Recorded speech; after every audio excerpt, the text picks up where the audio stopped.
Janasena chief Pawan Kalyan పై Kakinada YCP MP అభ్యర్థి చలమలశెట్టి సునీల్ తీవ్ర విమర్శలు చేశారు. కాకినాడ కలెక్టరేట్ కార్యాలయంలో నామినేషన్ పత్రాలు అందజేశారు. అనంతరం తనపై పవన్ అనవసరమైన రాజకీయాలు చేస్తున్నారని ఆరోపించిన సునీల్ పార్టీపై వ్యాఖ్యలు చేసే ముందు కనీస అవగాహన కలిగి ఉండాలని సూచించారు. రాజకీయ పరంగా హుందాగా ఉంటాను తప్ప పవన్ కళ్యాణ్లా 4 మెట్లు కిందకి దిగనంటూ ఎద్దేవా చేశారు.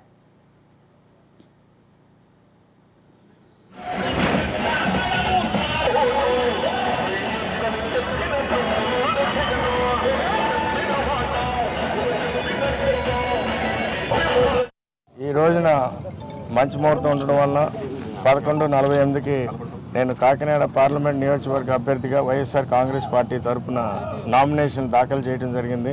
నేను ఇంటి దగ్గర నుంచి పొద్దున్న బయలుదేరిన కాడి నుంచి కూడా ఈ కలెక్టర్ ఆఫీస్కి వచ్చేదాకా కూడా కాకినాడ పార్లమెంట్ నియోజకవర్గ పరిధిలో వచ్చిన కార్యకర్తలు కానీ నాయకులు కానీ మమ్మల్ని అభిమానించే ప్రజలు కానీ పెద్ద ఎత్తున మాకు స్వాగతం పలికి నన్ను ముఖ్యంగా ఆశీర్వదించడానికి మద్దతు పలుకుతూ విచ్చేసిన ప్రతి ఒక్కరికి కూడా నేను పేరు పేరున కృతజ్ఞత తెలియజేసుకుంటున్నాను. ఈ రోజున వైఎస్ఆర్ కాంగ్రెస్ పార్టీకి మొన్న చంద్రశేఖర్ రెడ్డి గారి నామినేషన్ కానీ అది కాకినాడ సిటీలో, కాకినాడ రూరల్లో కన్నబాబు గారిది కానీ, అలాగే పిఠాపురంలో గీత గారిది కానీ, అలాగే నేను తునిలో దాడిశెట్టి రాజా గారిది కానీ, అలాగే జగ్గంపేటలో తోట నరసింహ గారిది కానీ, అలాగే ప్రతిపాడులో వరుపుల సుబ్బారావు గారిది కానీ, ఈ 6 అసెంబ్లీ సెగ్మెంట్స్లో కూడా భారీ ఎత్తున ప్రజలు మద్దతు ఇవ్వడం కానీ వైఎస్ఆర్ కాంగ్రెస్ పార్టీ కార్యకర్తలు నాయకులు ప్రజలు ముఖ్యంగా ఆ నియోజకవర్గాల్లో పెద్ద ఎత్తున వచ్చి ఈ నాయకులకి మా అందరికీ కూడా మద్దతుగా మా వెన్నంటూ ఉంటూ కూడా ఇచ్చిన ఇది అంత భరోసా చూస్తూ ఉంటే వైఎస్ఆర్ కాంగ్రెస్ పార్టీ ఈ కాకినాడ పార్లమెంటు పరిధిలో 7 నియోజకవర్గాలు ఆల్రెడీ గెలిచేసే విధంగా కూడా ఈ రోజున మద్దతు ఉందని చెప్పి కూడా మీ అందరికీ తెలియజేసుకుంటున్నాను. అలాగే ముఖ్యంగా కాకినాడ పార్లమెంట్ నియోజకవర్గాన్ని కూడా వీళ్ళందరి సహాయ సహకారాలతో ఈ 7 అసెంబ్లీ సెగ్మెంట్లు గెలుచుకుని కాకినాడ పార్లమెంట్ నియోజకవర్గం కూడా భారీ మెజార్టీతో గెలుస్తా ఉన్నకి ఈరోజు ఇచ్చిన మద్దతుతో సందేహం లేదని చెప్పి కూడా మాకు అనిపిస్తూ ఉంది. కాపు రిజర్వేషన్ సమయంలో మెగాస్టార్ చిరంజీవి గారు కూడా దానికి మద్దతుగా వచ్చినప్పుడు ఎయిర్పోర్ట్లోనే ఆఫ్ చేశారని మీ అందరికీ తెలుసు.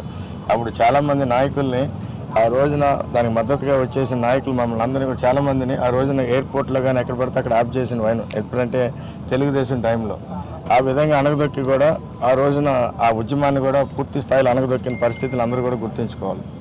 అలాగే ముఖ్యంగా జగన్మోహన్ రెడ్డి గారు కూడా ఈ పర్టికులర్ కాపు రిజర్వేషన్ మీద కూడా చెప్పడం జరిగింది.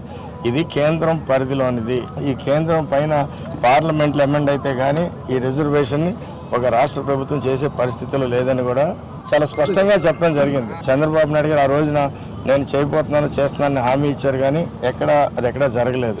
కానీ దానికి భిన్నంగా జగన్మోహన్ రెడ్డి గారు కాపు నేస్తామని పెట్టి ఈ రోజున ప్రతి కాపు మహిళ అకౌంట్లో ప్రతి సంవత్సరం కూడా కాపు నేస్తం పేరిట 15,000 రూపాయలు వేయటమే కాకుండా అలాగే అమ్మ ఒడి కార్యక్రమం రకరకాల పథకాల ద్వారా కూడా ప్రతి కాపు కుటుంబానికి ముఖ్యంగా మధ్యతరగతి నిరుపేద కుటుంబాలు అన్నింటిని కూడా ఆదుకున్న విధానం కూడా మీరందరూ కూడా చూస్తూనే ఉన్నారు గడిచిన 4-5 సంవత్సరాలుగా.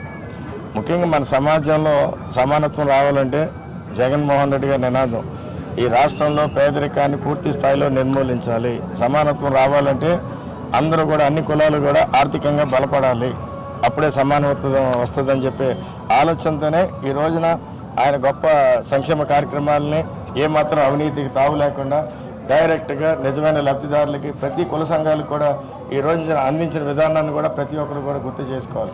ముఖ్యంగా రేపు జరిగే ఎన్నికలను కూడా జగన్మోహన్ రెడ్డి గారి గ్రాటిట్యూడ్ ఎన్నికలు అంటే ఆయన రుణం తీర్చుకునే విధంగా కూడా ఈ రోజు ప్రజలందరూ కూడా పెద్ద ఎత్తున మాకు మద్దతు పలుకుతున్న విధానాన్ని కూడా మీరు అందరూ కూడా గుర్తు చేసుకోవాలి.